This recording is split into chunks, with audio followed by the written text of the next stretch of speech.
The Westpac Melbourne Institute Index of Consumer Sentiment fell by 0.9% to 83.7. That's only a small fall, but there was a very interesting story associated with this particular index.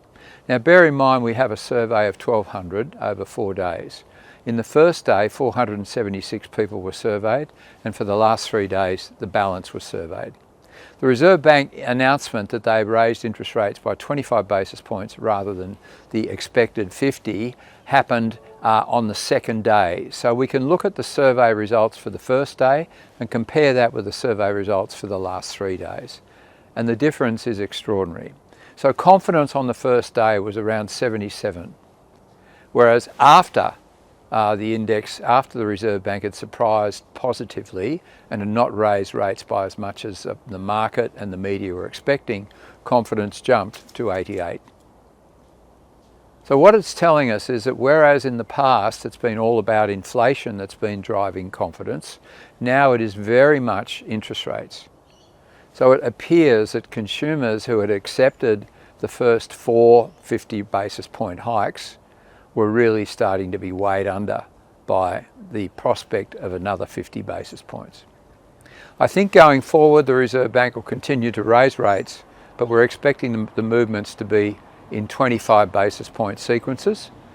We're expecting 25 basis points increase in November, another 25 in December.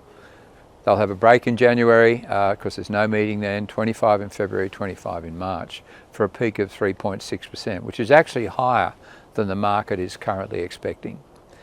So households are going to be faced by a long continuous sequence of rate increases, and whereas they were quite positive about the fact they got 25 rather than 50, I expect as we move forward the relentless continued movement of 25s is going to continue to hold down that very low level of the index.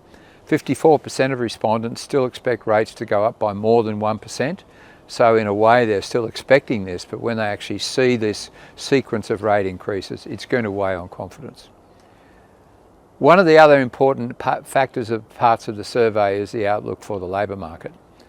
And our index has been very, very strong. So one of the reasons why consumer spending has held up much better than you would have expected given the weakness in consumer sentiment has been confidence in job prospects.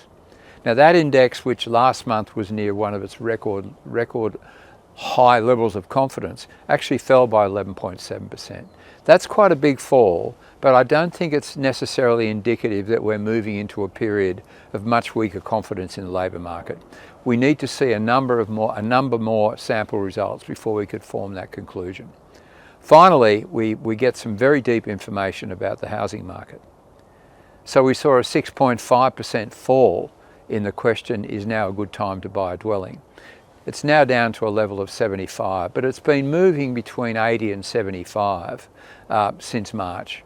I don't think we haven't seen it breaking out of that range. It's currently 43% below the peak that we saw in November 2020. So what it's saying is that the housing market from that perspective remains very lackluster.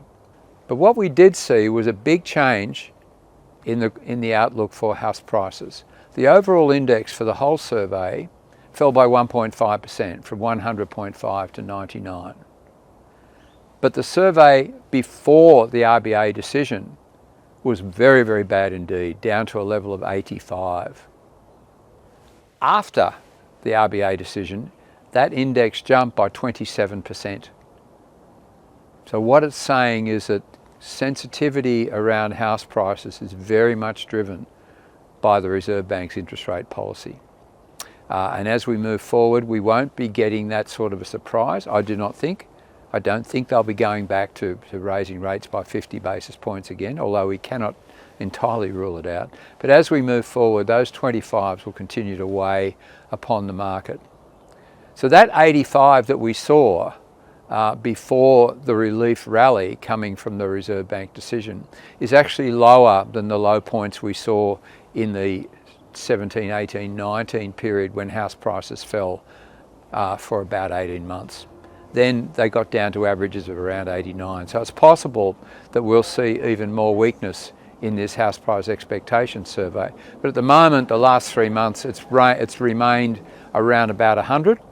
So until we see another major shock, that seems to be the more likely profile. So in summary, this survey, whilst the movement was small, was very significant in that it highlighted the importance of interest rates to confidence and the outlook for the housing market.